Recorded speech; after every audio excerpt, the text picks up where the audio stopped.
Welcome to the What's Your Weird Story podcast. Everyone has at least one good story. And some of us have stories that are just to the left of normal. We're interested in the ones that push the boundaries of what we can perceive. Stories that defy explanations. Stories with an air of mystery.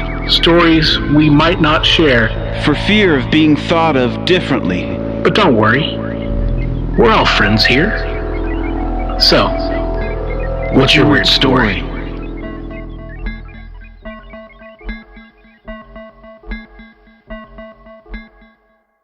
Hello, Weirdsville. Welcome to the What's Your Weird Story podcast. I hope that you're getting over your candy and your sugar addiction over the Halloween holidays. I'm your host, Barry Johnston. With me, as always, Mr. Adam Beebe. How are you, sir? Hey, Barry. I am doing all right. And I didn't partake in the trick-or-treat this year. Well, I don't really anyway, but I didn't get any candy because that only means that I'm going to eat the candy because nobody comes to my house. So yeah. But yeah, man, I'm doing pretty good. We had the Halloween blue moon, super moon thing. Yes. I guess it's not a super moon, but woo, it was spectacular, man. Yeah, I gotta tell you, I felt like I was experiencing a little bit of weirdness from that. Just I don't know. The couple of days leading up to it, I was like, something is weird, something's off. And then the wife told me, "Oh yeah, it's going to be blue moon, super moon, Halloween. Oh whatever, man." I'm like, "Oh, that makes sense." Yeah. I just was feeling stir crazy. I had anxiety for some reason, just like. Plus, this last week was so odd. I mean, we had these huge ice storms that blew through and absolutely destroyed a bunch of people's properties, and it was a weird week anyway. But I think after that, it was kind of like, the aftermath of dealing with all that cleanup and stuff, and the weirdness that sort of led into Halloween. It was just a weird year. Cool year, but a weird year, Yeah. Yeah, Halloween was canceled in a lot of places. Yeah. And understandably so. Yeah. We didn't have anybody come around here. Although these days they do it in such a different way. There's not a lot of people that open up their, neighborhoods, and a lot of it's done in like parking lots and things like that. Right. There's trunk or treats and stuff. Yeah. Speaking of October, I got to bring this up. Your Inktober stuff that you've been posting on Instagram is absolutely fantastic, man. Great. Thanks, dude. So good. If anybody that hasn't checked that out, go to Adam's Instagram and look at all the stuff that he's been posting over the last month. I mean, really cool stuff, man. So you do ink sketches basically, right? In your notebook. Is that what most of it is? Yeah, I do sketches in my sketchbook, and for people who don't know what Inktober is, it's basically just, it's a practice, it's a kind of a prompt, it's a system, it's where you draw every day in October, and you draw an ink. You don't have to draw an ink, but that's the main idea, drawing Inktober. And every year people put out these variety of different lists that are prompt lists. And this year, I used the Cartoonist Kayfabe, which is a video podcast by a couple of comic book artists, Ed Piskor and Jim Rugg, who are like indie comic artists, but they've also like kind of broken through and done some mainstream comic stuff, but like on their own accord kind of thing. Right. They're really cool dudes, and Ed did a history of hip hop in comics, and it's just amazing. That's cool. And Jim has done a ton of stuff, and he's probably best known for his Street Angel series, which is about the main character is a 12-year-old skate punk girl who's like a homeless hero, I think in Philadelphia or something like that. But anyway, these guys, they have this Cartoonist Kayfabe, which is, like I said, a video podcast.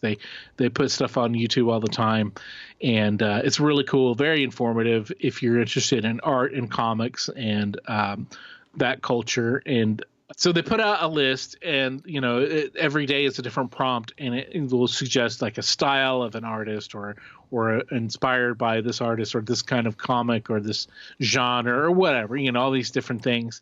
And so I used theirs this year, and I got off to a good start, but then I injured my back. I pulled a muscle, and so that kind of like made it difficult for me to get more done. But I was really happy with some of the stuff that I got done and that I was able to put out. But it's That's cool.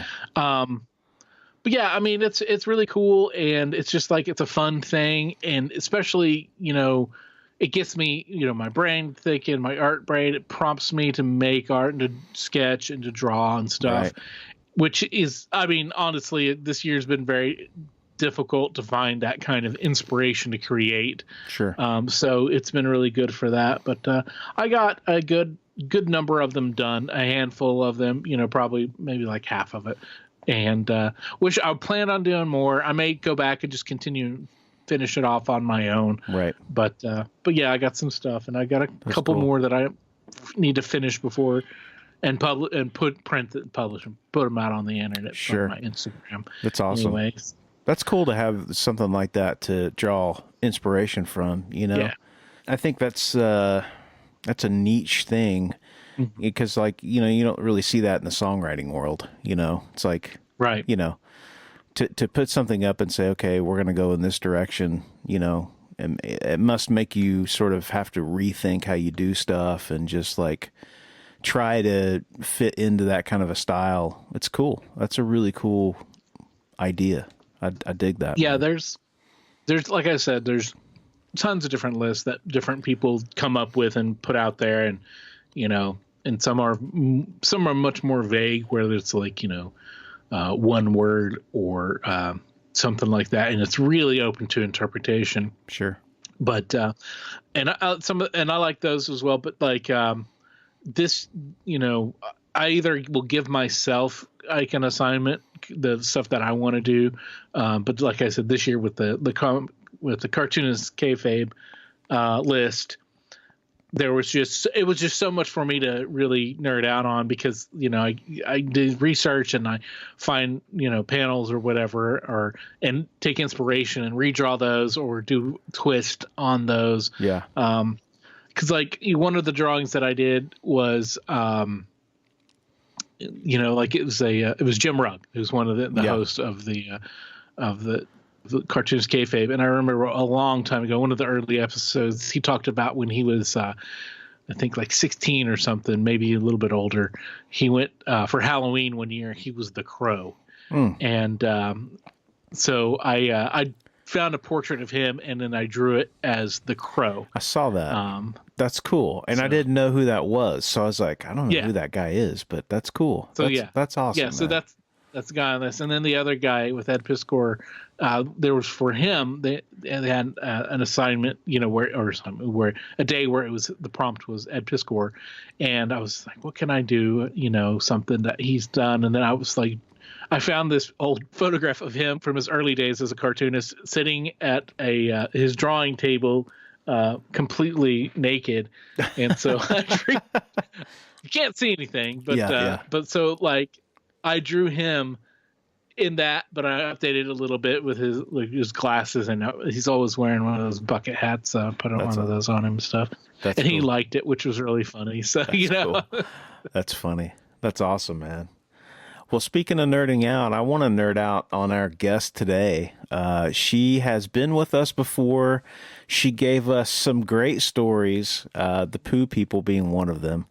Her name is Brandy, and she's coming back to talk to us about the house that she's currently living in that is just full of really weird, strange occurrences. Yeah. Also, a house that she lived in when she first moved out on her own. Yeah. At age 18. So some really strange stuff going on in both of those places, but not always bad. Yeah. as we'll hear from Brandy here in a second. Without further ado, thank you for coming back, Brandy. What's your weird story? Hey guys, thanks for having me back. I appreciate your time and calling me up. So yeah, what is my weird story today? Well, surprisingly for y'all, it does not include drugs or mishaps in that sense, but no poop people. No poop. No poop people this time. No poop people this time. So, but it takes place like maybe few years, maybe 5 handful of years prior to the poo person story. Mm-hmm. But it also takes place in the great state of Illinois. Nice. And so I am actually not originally from Illinois. I'm from Wisconsin. And I had moved down to Illinois because somebody, in the cornfields was like, hey, I've got a room, $300 all day, free parking. Don't worry about a thing. That was like $300 flat for everything. Wow. Where do you find that? Yeah. Where do you find that? I had an amazing room. It was huge. Like, it was the entire attic space that was, built to be a bedroom. So it was nice. It was decent. And but the catch is you have to live out in the sticks in Illinois. Like, so the DeKalb, Illinois is basically what it's known for is Northern Illinois University. So it's a college town. Lots of college kids. Let's see. But I wasn't a college kid out there. I was I moved here to be a townie. Oh my God. Wow. College, look, you were probably in your early 20s, yeah? Yeah. Oh, I was 18. Oh, well, there you go. And moving to a college town to be a townie when you're 18. Yeah. I mean, that's going to college without actually having to, pay to go to college. Yeah. That's all the fun part. It's the benefit of. Right. It was I had a job. I was doing hair. So that was nice. I had a job and, I really had to just live in it. But the people that I hung out with partied a lot. They were that same group of people. This is actually I lived with my husband. He's, we were just roommates and we were just friends. He was dating the girl that I was living with. And she's like 5 or 6 years older than us and had a little kid. And, she partied very hard. She was a constant partier. So wow. Okay. So you and your husband, who your now husband, was dating your roommate, and then he did the roommate switch. No, so, that many years later. Okay. Because we all know, according to Seinfeld, that is a very difficult maneuver to do, to switch from one roommate to the other and not upset the balance of everything. So I was just curious if that was the case. Or... I'm not going to say that when we did get together, it wasn't upsetting to said previous roommate. And I don't know. It's if you've grown up in the middle of nowhere, you know how the dating pool is small. What do you do? Yeah. We know. It's not easy to just go out there and find somebody else. Anyways, so we lived in this house together, and maybe it was the amount of partying that we had done, often, or maybe there was something going on with the house. So weird stuff was happening. I felt like anxious and just full of anxiety all the time. And so did my female roommate did as well. She was crazy. She was neurotic. Sorry, girl, but you were. And my husband, my male roommate, we'll just call him. Yes. But he, I don't know. I don't know if he knew which way was up. I mean, honestly, let me just say this. God bless that woman for taking him in and like breaking him from being a little boy. So those were his. Like, those were his. Yeah. Those were formative years. Yes. I'm like, God, good thing you had that and dealt with all that, because by the time I got him, he at least knew how to make a box of macaroni and cheese, and he knew how to make a pizza, and he knew how to clean a bit. He knew he knew how to clean. Good. So that was good. But so yeah, I don't know what was going on with him. He would like go to the grocery store and buy like, I saw 10 for $10 and buy like every Hawaiian Punch out there. Like, okay, great. So I can't really say if he was neurotic or if he was just the way he was when he was that age. But I can tell you that I wasn't in a good place mentally being at home. And this other dude I was dating, he was, I don't know if he just on his own was mentally unstable or because whenever we would be at my house, he would get really weird and he'd get like verbally abusive and he'd just not be okay. But it like happened when we were at my house. And so I had talked to my girl roommate and I'm like, dude, what is with this place? It feels so weird. She's like, yeah, it's haunted. And I'm like, I feel like, yes, it has to be haunted, because why do I always feel like something creepy is watching me? Mm-hmm. Yeah. And she had been living there for already almost 2 years prior to me living there. Okay. So she had seen a lot more shit than I had at that time. And I'm like, every time I would come up the stairs to come into our apartment, it would be pitch black dark, unless, there was a crack of light from whatever, but it was dark. And, but in the dark, I remember seeing like some weird shadowy figure that would like be coming up the stairs with me, like little shadowy figure.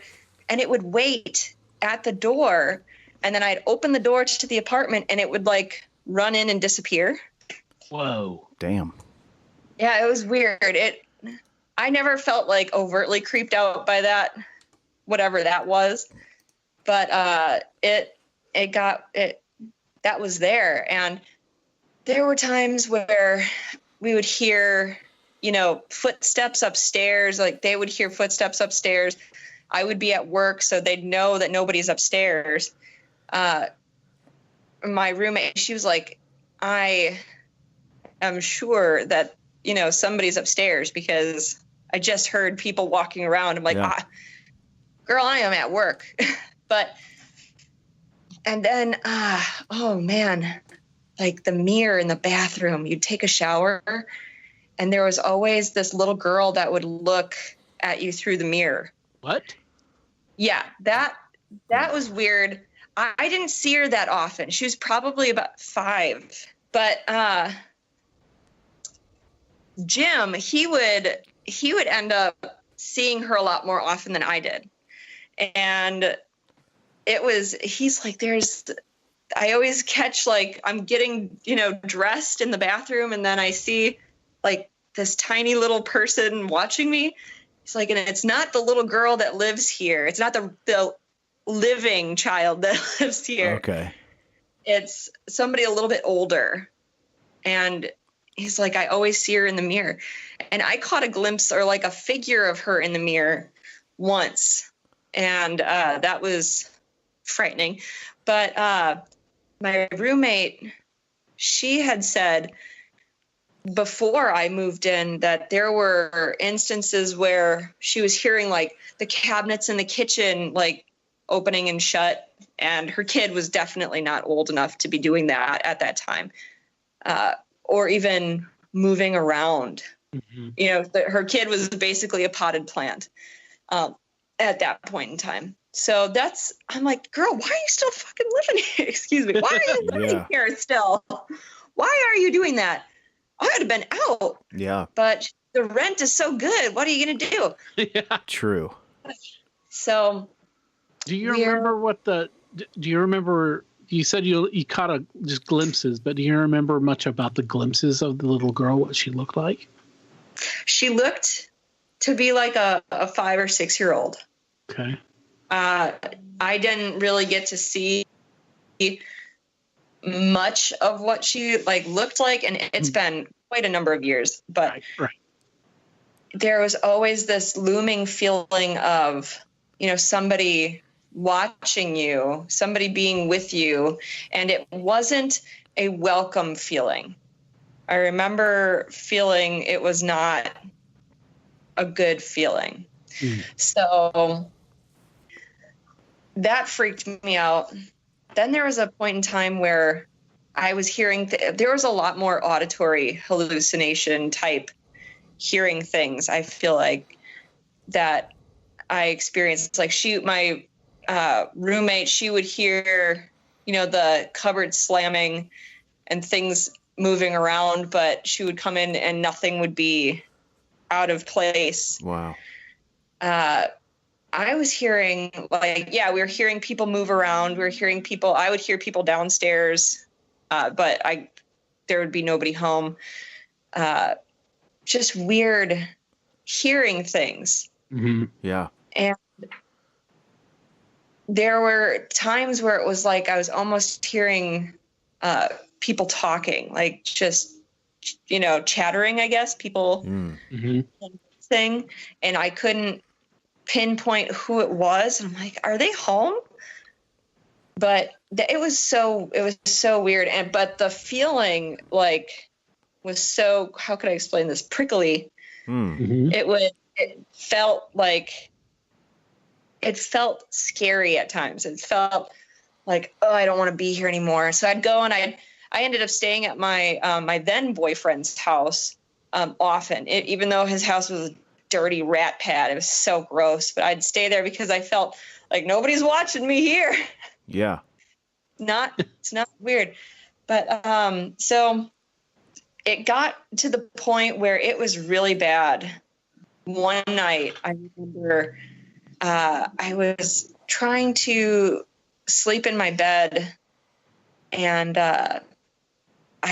my anxiety was like creeping. And granted, I do have anxiety to begin with, but my anxiety was just through the roof. My blood pressure was high. Like, why? I'm 18 years old. This shouldn't be happening. Yeah. I'm trying to sleep. Why am I feeling like I need to run away? And then all of a sudden I hear, like just clear as day, Brandy. And I'm like, what the fuck? That scared the ever-loving shit out of me. Yeah. I think I got up and I drove to the bar because I didn't want to. Yeah. I didn't want to be in my house anymore. No kidding. Ooh, that was scary. So as soon as I heard that, and I'm trying to talk to my roommates about it, and they're like, kind of like, yeah, right. Right. Maybe you're high. I'm like, fuck you guys. Scared. This is really happening to me. And that I had found in Illinois, I don't even know if they exist anymore, but they were basically a local Ghostbusters. Okay. Mm. And they seemed like, the real deal. What do I know? Yeah. Those ghost hunting shows didn't come out yet. Right. So right. that wasn't a thing. Sure. All I know is they brought in a bunch of technical equipment and they were really going to town. So, but before that happened, I had to ask my roommates, like, hey, what do you think? Can I bring in the Ghostbusters? She's like, I guess so. There was a consensus that we all heard footsteps walking around, like male, big man footsteps walking around. either upstairs or down. We've heard and had glimpses of a little girl, and what we interpreted as a ghost cat. Like we thought that thing that was running in the house, because it happened almost every day. Every day, right? There was this shadowy figure in the dark that you could see would be waiting for you to just open up the door. It would like come up the little, there's like stairs, the landings of the stairs, like the first landing, and it would wait at the first landing, and it would come up the stairs with you. Like as soon as it was really dark, you could like see the shadowy figure, and it would just wait at the door, like, gonna let me in. And there were times where I'm like, should I let you in? Yeah. But, damn. I don't know, ghost cat. Damn. Did it have the form of a cat, or was it more of a? Did it have a discernible shape? Yeah, like a fluffy cat. Like okay, a big it did. Okay. Look, it looked like a big, fluffy. I mean, I couldn't like really. It's dark and it was shadowy, but it was the size of a cat. It was fluffy. It looked fluffy, like a long-haired domestic, cat. Wow. And it was so weird. But so this, we could all agree on those three, and what we were hearing, the things that we were hearing. And so my roommates at the time were like, "Yeah, you have fun with the Ghostbusters, and we're gonna go and stay. We're gonna go out to Indiana or something like that." Like, cool, awesome. See you later. I'll have fun on my Ghostbusters adventure. And they came out. It was probably a team of like 5 or 6 people. Yeah. And they brought like all their, their gear, their infrared and their magnetism. I don't honestly watch ghost shows. It's hard for me to know what these tools are. They have so many different gadgets, but back then there was probably, what is that meter that they have? It's it's electromagnetic. It measures. I don't know if it's an EKG or energy, if it's something, but right. Something that's they have all sorts of stuff, but typically they'll have one of them will be some kind of electromagnetic kind of response meter type of thing. Yeah. So they definitely did that. And they tried to do like some seance stuff. They tried to like talk to the spirits. How was that? You were there for this, right? Yeah, I was watching. How was that? I mean, it was fine. It seemed a little, because they were like recording everything with 2 people had cameras and all sorts of whatever stuff. But I just, thought, whoa, they're really getting into this right here. Right. And absolutely nothing happened. And they were like, weird. I don't know why these spirits aren't talking to me. And I'm like, dude, maybe because this is corny as shit, but right. You got a camera out, you're pointing. They're like with a Ouija board or whatever. Right. They were like, come on, guys, you bought that from Target. This is by Mattel. Yeah. So I still wouldn't mess with the Mattel brand Ouija board. But yeah, so it was what it was.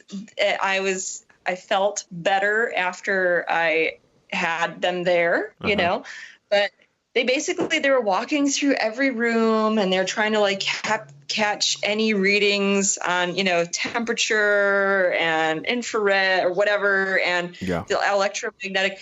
And what they ended up finding was that there was an electromagnetic pole, a very strong pole, just located in the corner of our house. They're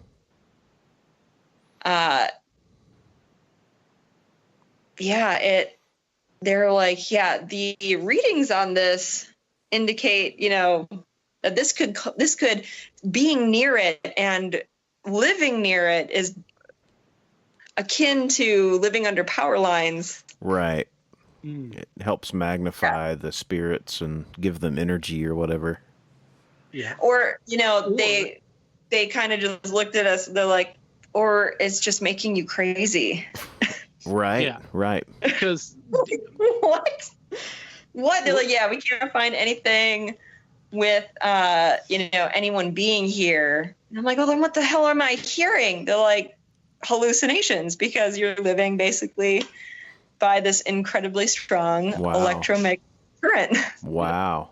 Yeah. I didn't think about that, but yeah.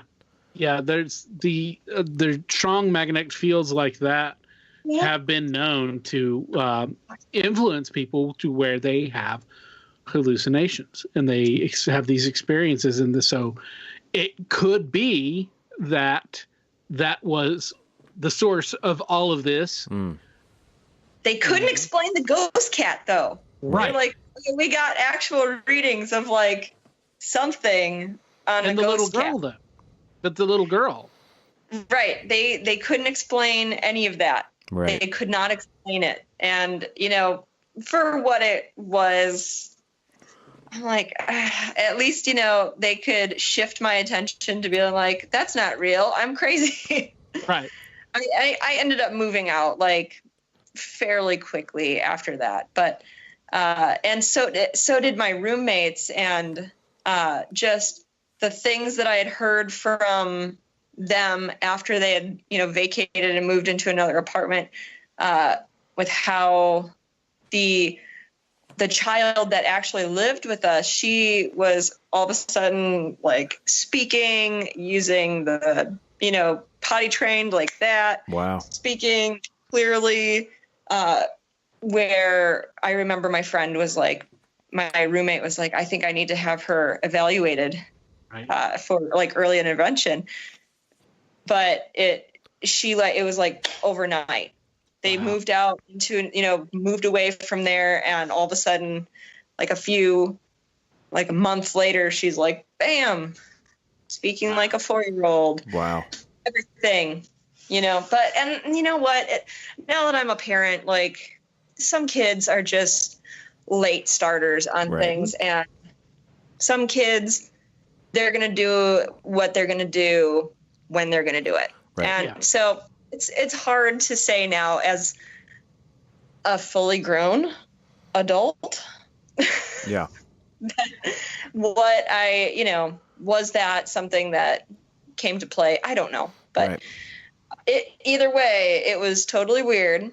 And, talking to other people that have spent a lot of time in DeKalb, they're like, oh yeah, this is a really haunted place. I'm like, well, then why didn't the Ghostbusters find anything? How old of a home was it? I think it was built in the 1800s, sometime in the 1800s. Wow. It was a very old, super drafty. Nothing was updated. Yeah. Radiator, heat. Right. It was old. Yeah. And you're going to hear every knock and every footstep. Right. And that's just kind of the way it is. I lived in an old home like that too. Mm-hmm. And it was like that. But, yeah. Wow. They got a lot of personality. Yeah. But you know what? I mean, now as an adult and living in the home that I live in now, I can say with great certainty that it was haunted. Oh, really?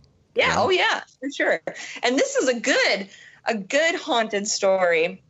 I don't think I've heard this because I previously I knew a little bit about the story you just told about the one in DeKalb. I didn't know it was DeKalb. I had a friend who went to school there. Maybe, probably not when you were there, but because we talked about and how the magnetic field, how you feel that's what the source of it was. But I think that was probably the source of any kind of auditory hallucination. So maybe when you heard your name. And then maybe the chatter, it might have been that, but the ghost cat and the little girl, I think that might have been something else. So I don't know. Right. And like after speaking with friends who are, actual mediums. Mm-hmm. And they explain, like, this is not something that you're just like, yeah. Hire me. Like, she's like, they're like, don't do that. That's not what it's about. Right. So, long story short for that, I might have just paid money for some old people to be like, you're crazy, bitch. Oh, wait, you had to pay the Ghostbusters? Oh, yeah. I mean, come on, man. I was 18. I'm like, I'll shell out whatever you want. Shit. Oh, man. Peace of mind. A real Ghostbuster would not have charged you, I would think. For I don't know. I don't know if real Ghostbusters.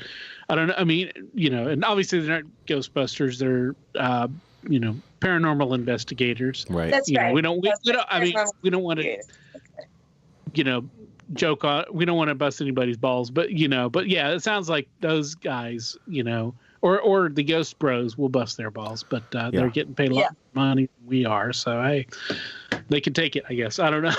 Anyway. Yeah. But yeah, that's. Go ahead. Yeah, so like living in this house though, my current home, I live in Portland, Oregon. So I don't keep that secret or anything. But so yeah, I moved into this house and it was built in 1947. And what's strange is, I mean, how many people can say that they've met almost every single person who's owned their house previously? I've met every single person besides the original builder and his granddaughter, or not his granddaughter, the woman who ended up taking over it after he died. So this man built the house, and it was a tiny little thing when he built it, and this other old lady, she ended up buying it, and this was like considered grandma's house, I guess. And she owned it for a number of years. And then her granddaughter bought the house, and I've met her granddaughter several times. And that's so weird because her granddaughter, like, I think she's like 60 now. And she comes to the house, knocks on the door every Halloween. And she says, "Hi, I used to live here." And I'm like, I know, I've met you a few times now. Angie, I know you. It's okay. Your shit is still in my garage, bitch. But it's been a long time since you've been here. But so she comes every Halloween. My neighbors, they warned me, like, don't be alarmed, but the previous owner likes to come and drop by every Halloween. Shit. I'm like, is that like a ghost story? And they're like, no, she's alive. She lives over here with her children.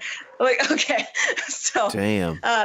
So yeah, this woman, she comes by, and then it'd be great if she came by every year dressed like as a ghost to come and knock on the door and say, "I used to live here," and really played it up. Oh, that would be amazing. When I leave this house, I'm going to do that. I'm going to dress up like a ghoul. You're like, why did you change my things? Oh my God. So, okay. So she lived here. Then another woman lived here with her daughter, and her daughter is a medium and, or has abilities. She has some abilities. And I know this woman because all of a sudden this weird car like pulled up in front of my house, and was just, this lady was hanging out the window just looking at the exterior of the house and my yard. And I've done a lot of work to the yard because we used to have some really large trees, and a very large windstorm ended up taking them down and completely decimating my front yard. So I did a lot of work. It does not look the same. And we painted, got in new windows, all sorts of X, Y, and Z. We really have been moving and shaking on this place. And she came out, she's like, I don't want to be weird, but, and I'm like, yeah, kind of weird. Oh no. Yeah, okay. Well, too late for that. She's like, I used to own this house. I'm like, no shit. Another one. let me put another owner that I've met now on the list.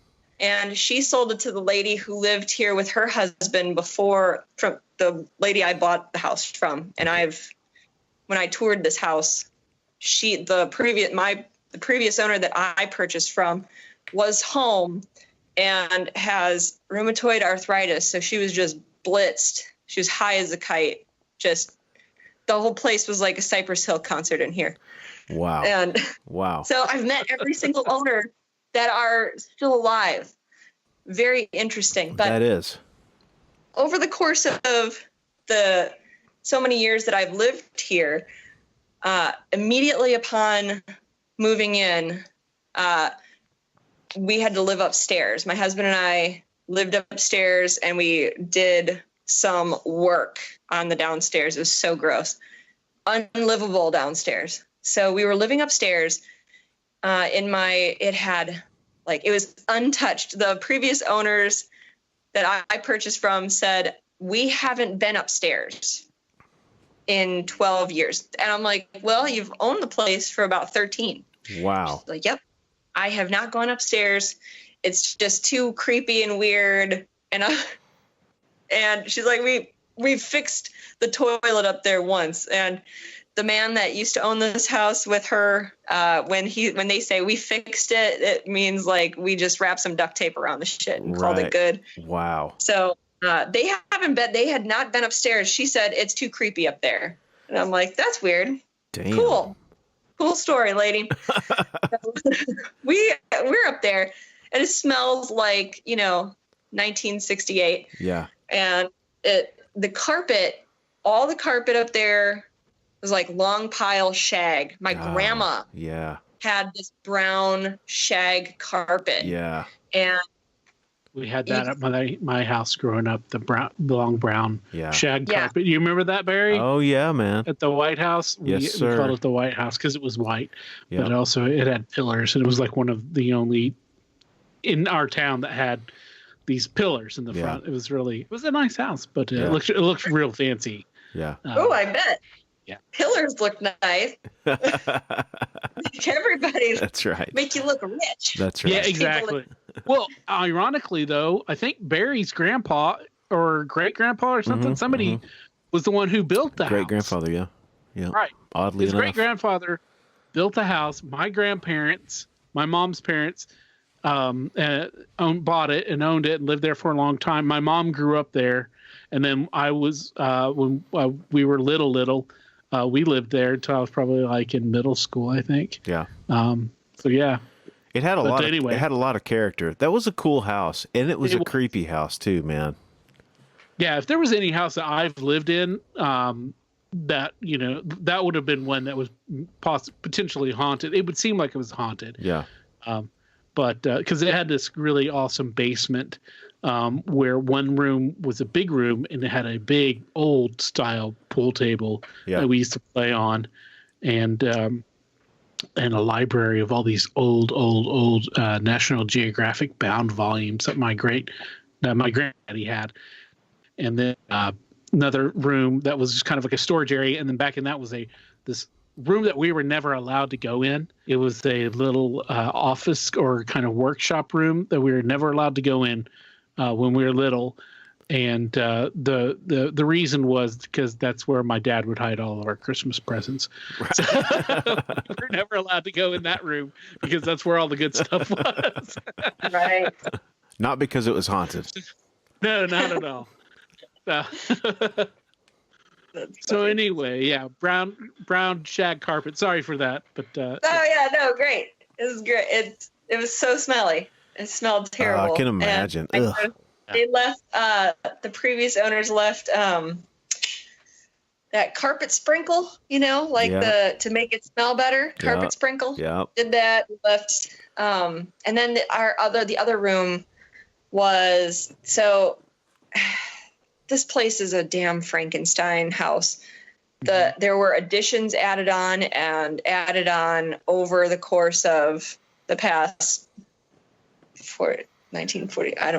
I can't math. I'm pregnant. I can't math anymore. 60, 70 years. It's a long time. It's damn near a long time. So lots of additions have been added on really shoddily, whatever. And there's one part of my upstairs that looks like it was a part of the house, which it was. It was all wood paneling and the brown shag carpet. And then there was an addition that was added on that looks really terribly 80s, early 80s, just shitty added, shittily done dormers and just carpet that's like buckling, and is another ugly early 80s carpet, probably like 1981. Yeah. Weird, funky ass color. So it's a Frankenstein. And we were up there, and I remember like the door up there, it would creak and swing. And granted, it still does. So I realize now that has nothing to do with my visitor. And you know what? I don't think that this person that was there, this spirit that was there, this energy that was there was a visitor. We were visitors to them. Okay. To him. Yeah. I know this man. Yeah. I could feel his presence. He was a grandpa, and I could feel that he was a very nice man. Oh, that's good. Oh my God. I never ever felt alone. And I never ever felt like creeped out. I always felt comfortable with him there. And it was a really good thing.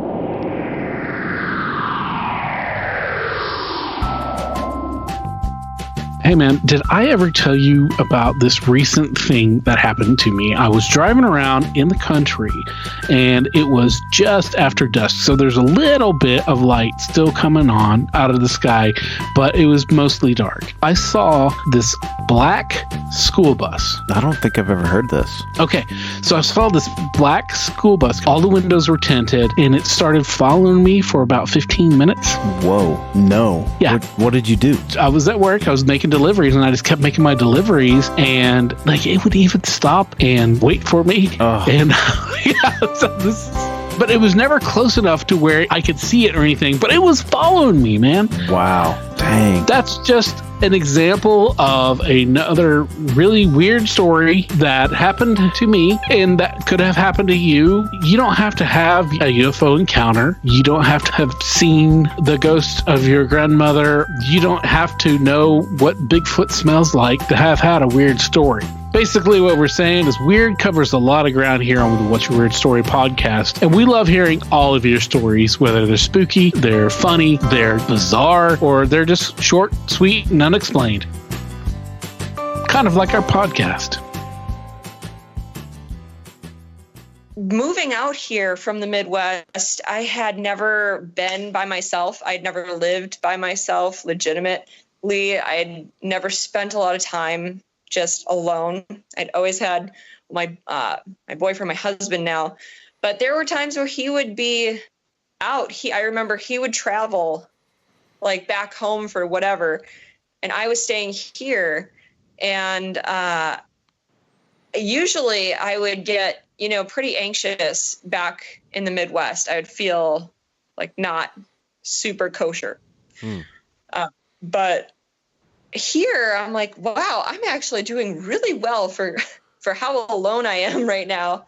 And given my neighborhood, like we moved into a house that it had bars on the windows. I remember asking like, is this a thing? And they're like, well, this isn't the prettiest part of Portland. I'm like, yeah. That's fine. We're from the Chicago area. It's fine. Yeah. We'll be fine. Right. We will survive. Yeah. So I was fine, but I never felt like hopelessly alone. It was really an odd thing. I'm like, there's a ghost here, but I feel like it's my Grampa Ghost. Interesting. I feel like it's, and I could really feel him upstairs. I would almost feel him move around upstairs. If I was watching TV, I could feel him, move past. Like it would just be cold, and then I would warm up again, and he'd hang out in the bathroom a lot up there. And sometimes he would go downstairs, like down the stairs, but I could never really feel him downstairs. He would come back upstairs. I could really feel him upstairs, and I could almost it felt like I was sitting in the living room with him in my upstairs. Like I'm sitting with my grandpa right now. It's so weird. Wow. And I know it wasn't my grandpa. My grandpa was, if he's haunting anywhere, it's the Midwest. He's not coming out here. Right. He does not do that. Land of liberals are not for him. So yeah, this old man was here, and I never really, said much about it. And then I talked to my neighbor who's been here. She's known so many of the old neighbors or the people that lived here. And I'm like, I think my upstairs is haunted. And she's like, oh yeah, the original owner, he haunts it. Oh, wow. Wow. The man who built the house, he lives upstairs. And I'm like, oh, okay. And she's like, from what I gather, he was a very nice man. And I'm like, I don't feel like in danger or anything. She's like, no. But she said, you're not the only one that's talked about the ghost upstairs. Wow. I'm like, oh, okay. So we lived up there for probably 7 months, got the downstairs ready, and moved downstairs, moved in and cleaned up there really well. And then we moved in a roommate and from Wisconsin. And he came out, he lived with us for a number of years. And he definitely said that he's like, oh yeah, there's definitely somebody up here with me. Wow. But he doesn't care. He's like, he doesn't care about me, and I don't care about him. He just, hopefully he's not watching me do things. Yeah. Right. I'm almost done, baby. Okay? That is crazy. Before you said that, I was like, I was going to ask you if you had any idea who it was. And it makes sense that it would be him, because I'm sure that was a labor of love for him, to be able to build your own home, and like, you want to protect it. I'm sure he just wants, to protect it. But furthermore, the weird, that all of the homeowners you've met is just, that's very strange. I've never met anyone I bought a house from except one person, and that was just by accident. Yeah.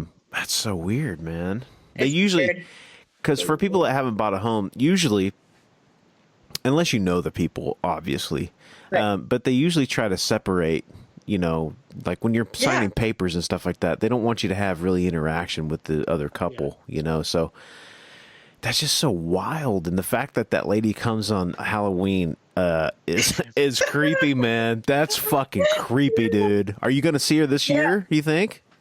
No, it's COVID times. Oh, true. I forgot. I mean, it gets, our neighborhood gets just absolutely wild. This place gets totally wild for Halloween. It's really cool. I've never experienced Halloween like that. That's great. You're one of the wildest ones, though, aren't you? Because I know that you do a lot for your yard and to decorate and everything.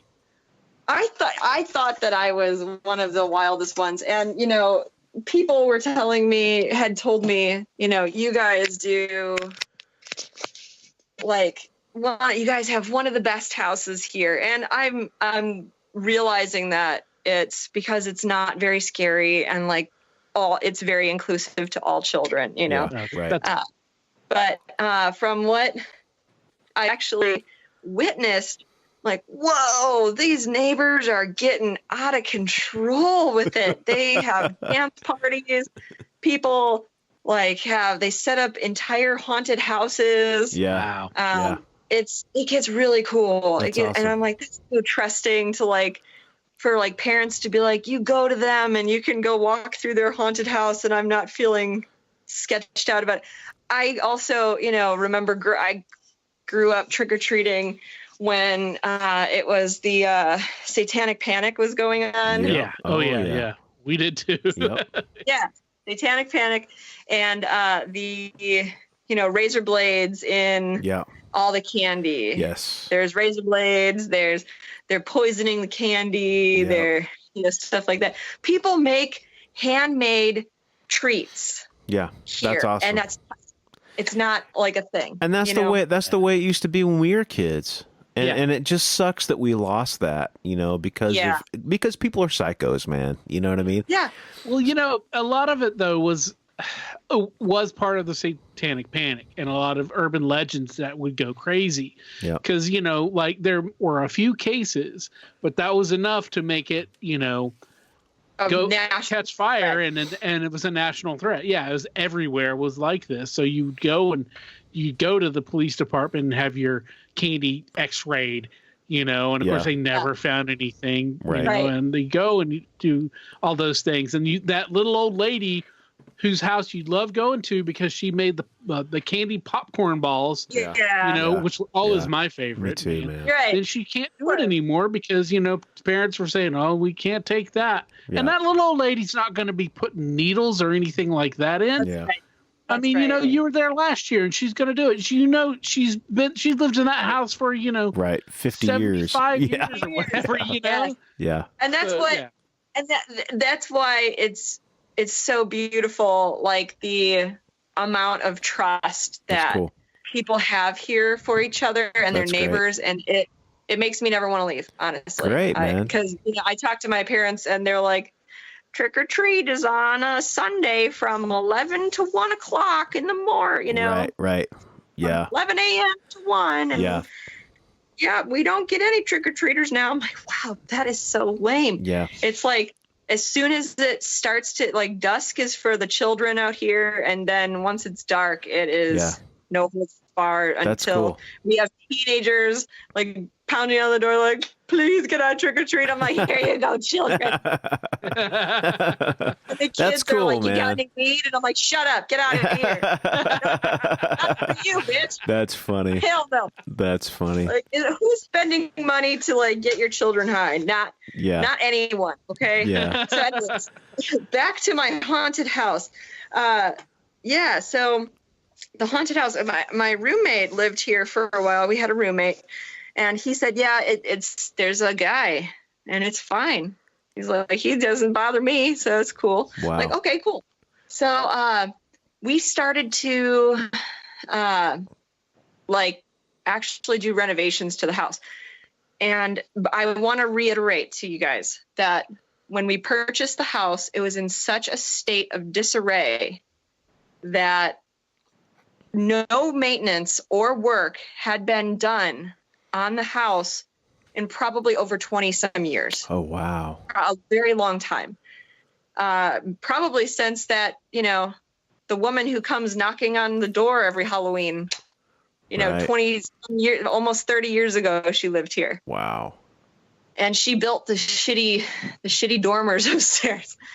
But so there's been no work. The previous owners that owned it, that I purchased from, were artists. No offense, Adam.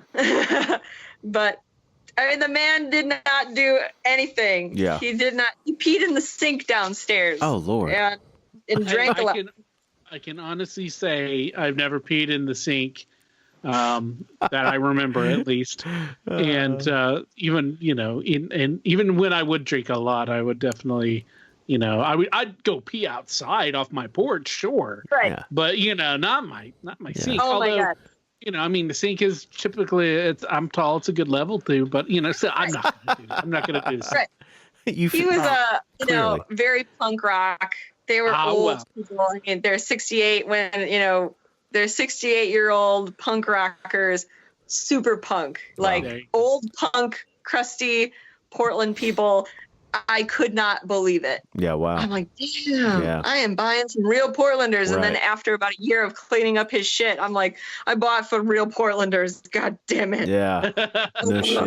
I'm still finding broken. He was a drummer. I find, drumsticks everywhere still. Wow. But, he was like, he never wanted to go upstairs for anything. He would not go upstairs. Maybe Grandpa Ghost was like giving him the bad feels. Right. Yeah. Because the guy wouldn't do shit. He would just slap a piece of duct tape on it and be like, fuck it. Yeah. So Yeah. It sounds like that he was not happy with those guys living there. And then when you come in, it's a nice, couple and, and starting to do stuff to the house. Yeah. And then started a family. And, once that happened, has your little one, has she said anything about, no. No. Okay. That's good. No, I mean, he left. He's gone. Oh, did he? Oh, wow. Oh, Yeah, is that he left. when you started doing the renovations? Yeah, we started. So we were renovating the upstairs. I decided I absolutely hate the wood paneling. And it's not terrible. It's just I don't need the entire room to be, orange. Some people are into it. It's not like it's like nice shiplap Joanna Gaines. It's right. It's just that old wood paneling look. So instead of drywalling over it, I wanted to keep the look of the paneling. So we spent a lot of time sanding. We sanded all of the finish and all of the stuff, the wood grain down. And only the bottom part of the paneling, and then where the ceiling, peaks, where the peak comes up, that we left bare. It's wood paneling look. It actually looks pretty nice with painted paneling on the bottom. So I wanted to just make the room look bigger. Right. I replaced the carpet, tore all that old carpet, carpeted the whole thing, the stairs, and then we redid the bathroom completely. We almost gutted the thing and put in new tile, new toilet, sink, etc. Lights, the whole shebang. And I remember you working on that bathroom for a long time. Oh yeah, I remember like seeing pictures and stuff of you, all the work that you guys have, and I mean like a lot of work, and that's been going on for years. That's awesome. Yeah. So as soon as it got the new carpet put in and the paneling was all painted and the bathroom was pretty much all done, and that janky ass bedroom with the weird dormers on the side got done, all of a sudden dude is gone. Wow. Grandpa's gone. He must approve, man, because I'd never heard of that. Yeah. I asked my roommate, like, do you still feel Grampa Ghost up there? And he's like, no, not at all. Wow. He's like, it's kind of nice because now I can fap in peace. Right. Yeah. Wow. I feel sad because I wanted to say goodbye. I hope that he was like okay with it. I hope that he wasn't like, these damn kids ruined my house. Well, I really feel like he was probably like, good children. Yeah. Take it and yeah. Yeah. To me, it seems like that's probably what happened, that he felt he could leave it now, that you guys were going to take care of it, and that somebody was going to appreciate it and love it as much as he did. Right. Because that's typically not the response that happens when people start doing renovations. Usually when people start doing renovations is when everything kicks up to 11 and shit hits the fan. So it seems like he's probably liked you guys, and he probably approved, and it's like, okay, thank you. And then maybe his business got finished. Yeah, right. Yeah. Maybe he's like, I think my business now is like they could take it from you. I remember I told, like, when we started working, I told him, I'm like, I'm going to take care of this place. And it might not be a man's touch, but it's going to be my touch. Yeah.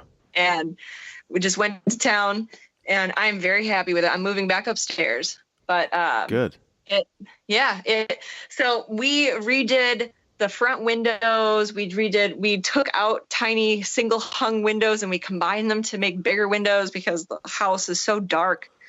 And all the additions that this Angie previous owner did. Like she did more than half of my kitchen is her shoddy work. And I'm like, God, it's terrible. Yeah. So one Halloween, she came in after we had just done all the work. And I answered the door and she's like, hi, I'm the old owner. I'm like, I know who you are. Come on in. You want to come in this time? Come on in. Yeah. Let me show you what I've done. Yeah. Oh my God, was she offended? She was Really? Yeah, she like got kind of teary-eyed, and I'm like, damn, dude, like you expect people to want to live here in the same condition that you left it 30 years, Right. damn near, 25 years ago? Right. Please. Yeah. So she looked at my new bathroom on the first floor and she was like, whoa, what did you do to make it bigger? And I'm like, well, I took out of another room. And then I showed her, I showed her the kitchen and she got upset that I took out windows and added different windows. That's okay. funny. Well, what'd you do to my wall? And I'm like, I took it out.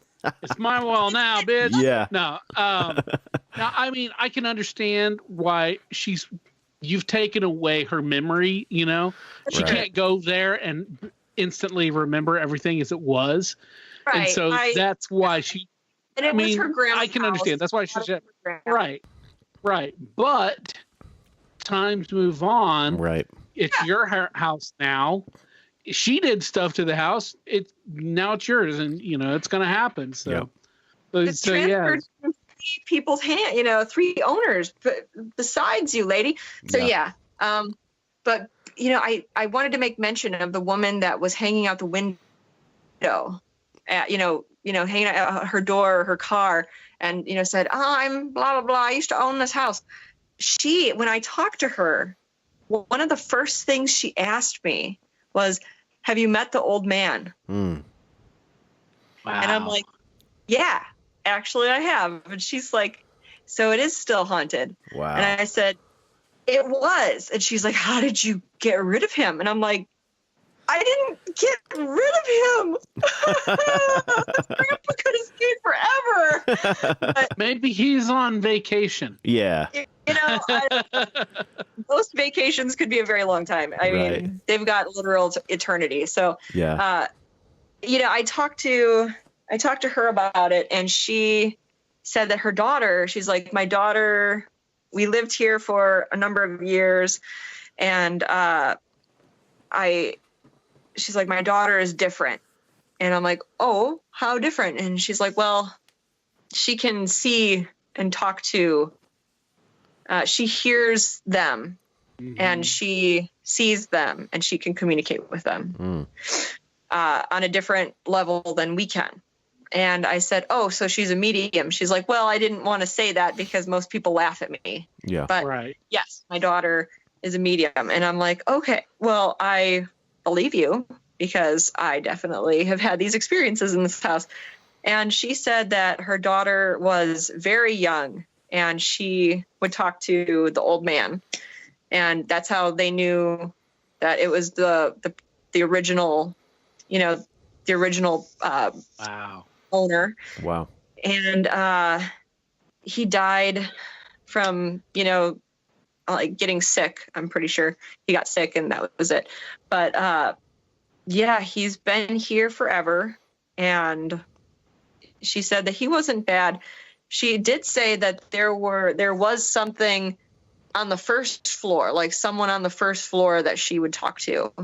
And she's like, is that whoever that is still there? And I'm like, no. Wow. And that's when I'm like, ooh, tell me more. She's like, well, that whoever that was downstairs was much younger than the old man, and kind of freaked out my daughter a lot. So we ended up moving to an apartment. We sold the house and moved because it was causing my daughter so much. Like they wanted to just constantly be at her. Right. And because I'm she could hear, she could. Right. Wow. Like someone's finally, I'm like, oh, so someone can finally talk to me. I'm like, that sucks. Yeah, man. All parties involved. But I said, I can't feel anybody downstairs. In fact, I said, I feel utterly alone now. I mean, besides having my child, but it's like, it just feels like house. Yeah. Well, that's a good thing. Yeah. That's a good thing. Right. Yeah, for sure. But very interesting things. And yeah, so since that happened, that's awesome. Grandpa's gone. That's great, man. What a great story. Yeah, for real. That's fantastic. Almost. Yeah, we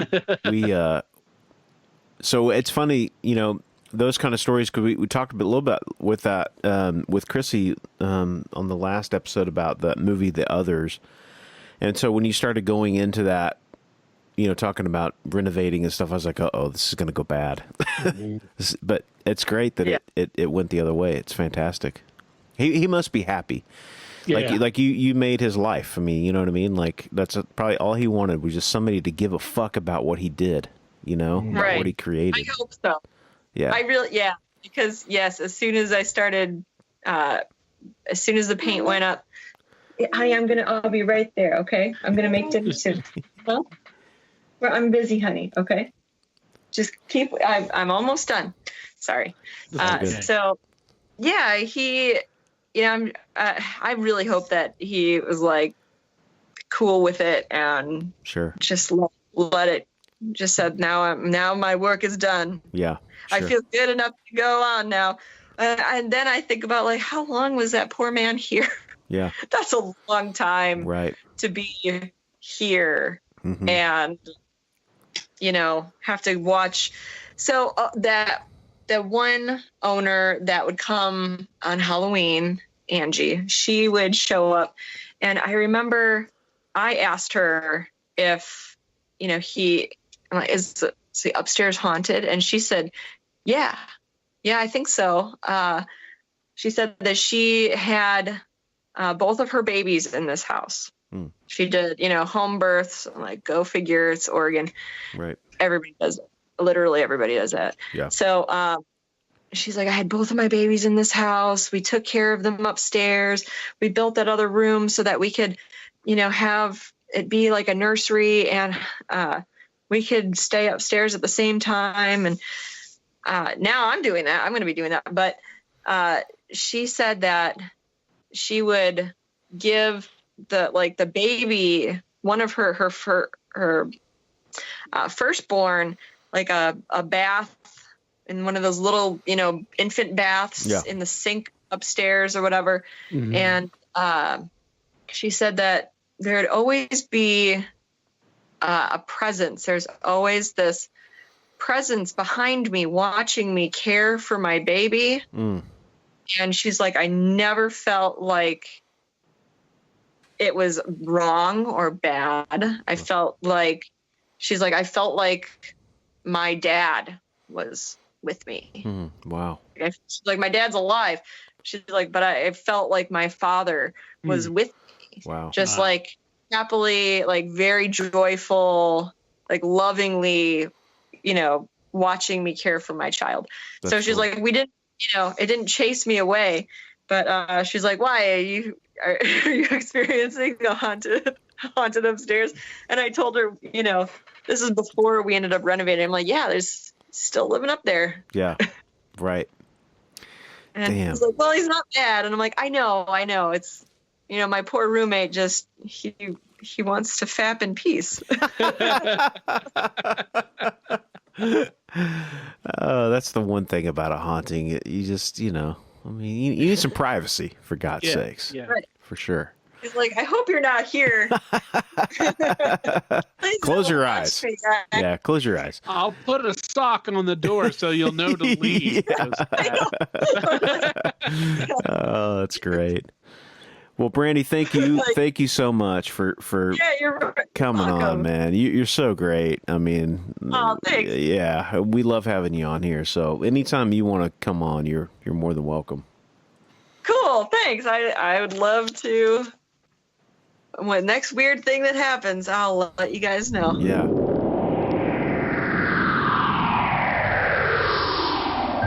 Hey, that's a nice t-shirt you got on there. Oh, thanks, dude. It's brand new. Do you like that? It's one of the official What's Your Weird Story t-shirts. Where'd you get that? It's funny that you ask. I just got it off the brand new Spreadshirt.com site for the What's Your Weird Story podcast. There's no www. You just go straight to shop.spreadshirt.com/what's without the apostrophe WHATS hyphen YER-WEIRD-STORY, and that'll take you right there. I mean, you can never own enough clothing. Well, it's true, Barry. There's t-shirts for the ladies because, you know, they're cut differently. There's hoodies, which are really cool. There's 2 different kinds of hoodies, and there's also tote bags, so you can tote your stuff. That's so cool, man. So if you guys go out to spreadshirt.com, What's Your Weird Story, currently there are 2 designs, but there will be more going up very soon. So just keep your eyes out for that. And if you decide to get one of our shirts, tag yourself on Instagram to ours or Facebook. Show your love. Show us what you got. Let's see your true colors.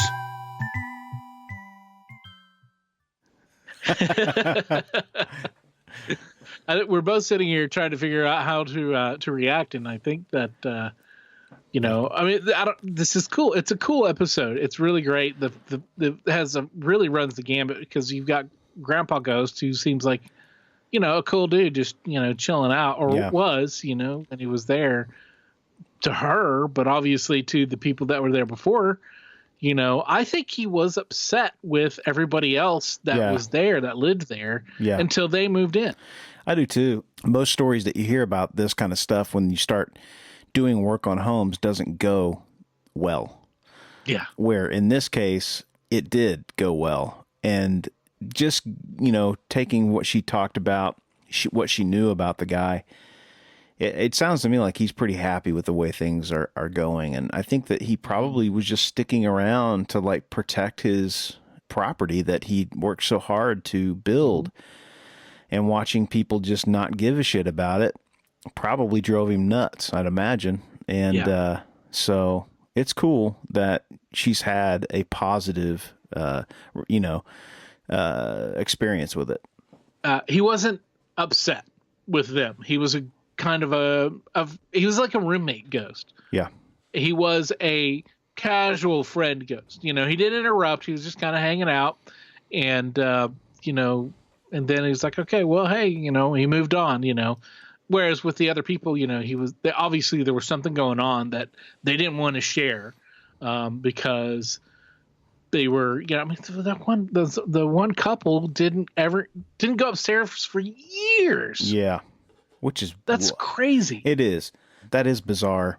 These people that came in were, you know, just didn't give a shit about anything and just sort of threw shit everywhere and you know, didn't occupy parts of the house that, you know, they found that were a troubled piece of the property, when the whole time the ghost that was there, the entity that was there, was just wanting them to care a little bit about being there, you know? So it's interesting. I've never heard a story like this, really. Yeah, it seems fairly unique, you know, especially from what we've heard, our experiences on the show. But hey, if you got a friendly ghost, or at least a neighborly ghost story to share, get a hold of us and let us know. Yes, please. We love them. Yeah. We love other types of stories as well. But if you got a ghost cat. Yeah. Like, or whatever. Although there seems like it might have been more than just a ghost cat. Right. But if you got, you know, the few times where I've thought maybe there was something, maybe not necessarily witnessed something, but kind of experienced something. There was a time that I was sitting on a bed and I felt like a cat hop up on the bed. Yeah. You know, and you know that feeling when a cat, because it's not the weight of a human. It's, you know, if you have cats, especially, you know what it's like whenever they jump up on a bed. Yeah. And I turned to look, and it's not one of my cats. There's nothing there. And it's like, oh, interesting, you know? And I felt that in a hotel in Tulsa one time. Really? Actually. Yeah. And so, I don't know, man. You know, maybe I got a guardian angel ghost cat watching over me or something. You never know. You never know. So that's cool. And I really do. I like with Brandy's story. I really wonder how much of the first one was a haunting, because I think there was that, because she saw the little girl and the ghost cat and all this stuff away from the big electromagnetic disturbance there that in her house.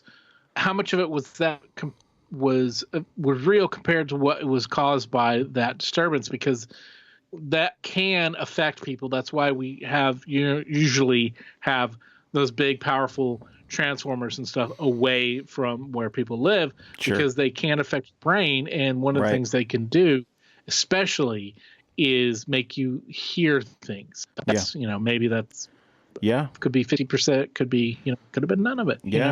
Well, that's an angle to the story that I wasn't thinking of. And then when you guys were talking about it, I was like, oh, that kind of does make sense. We don't know how much of what we're experiencing is like of things that are outside of the paranormal, that could be just maybe it's being enhanced by other energy fields or something like that. I mean, there's all kinds of possibilities when it comes to that. So, but and I remember someone reading somewhere once, a ghost authority, talking about how they feel that there's something with like modern places, especially, that aren't as haunted as things maybe used to be, because of all the electric lines and everything going around, and all the electricity and all those fields going around us all the time. Right. That maybe that kind of like keeps things out. Sure. But I don't know. I mean, it's, it could be, who knows? Yeah. But I always thought that was a very interesting idea. It is. That it's kind of like, it's kind of like almost like a force field of some sort. Sure. That, and again, it could be keeping things in. Right. That's interesting. Yeah. So. Well, hey, thank you, Brandy, again for coming on. We appreciate it. Again, another previous guest that we've had on, and she's been so fun to talk to, and just willing to share her stories, and we appreciate that. Yep. Thanks again. And as always, thank you for listening. And we want to hear your stories. If you got stories, if you aren't sure if they're ghosts or maybe they were ghosts, just like Brandy, go ahead. We'll talk about it. We'll hash it out. Maybe we'll come up with an idea, or maybe not. Who knows? But we just love hearing stories, and we love hearing all you guys' stories and hearing from you. So send us emails or comment on our social media posts. Stuff like that. Just let us know what you're thinking. Let us know how everything's going out there in Weirdsville, and check out all of our social media spots. Give us a call on the hotline. That's 513-909-9821, and say hello. Say hello. Your what your name is and where you're listening from in Weirdsville, and maybe we'll put that up on the show if you record a message like that. We hope that you have checked all your candy for razors and for all the paper tattoo LSD blots and all the good stuff, and then let the kids have all the bad stuff. And we hope that you have a good week. Barry, guess what we got next week? Who? We have our friend, special correspondent, resident Bigfoot expert, and in this particular episode, serving as voice of the listener. Yes. Mr. Jeff Hubbard. And we have some write-ins. It's been a while, but we've got a good batch. Yeah, definitely, man. This is good stuff. And not just write-ins, but we have other media that we are looking at. We have videos, we have photographs, we have all sorts of cool stuff. So yeah, that's going to be a fun episode. So everybody do tune in next week and join us. And in the meantime, be safe. Be weird. As always, If you have a weird story, we want to hear it. If you have a lot of them, we want to hear them all. We can't do this podcast without your invaluable contributions. Whether it's sharing your stories, listening, rating, and spreading the word about the podcast. Thanks for listening. Until next time, be safe. Be weird.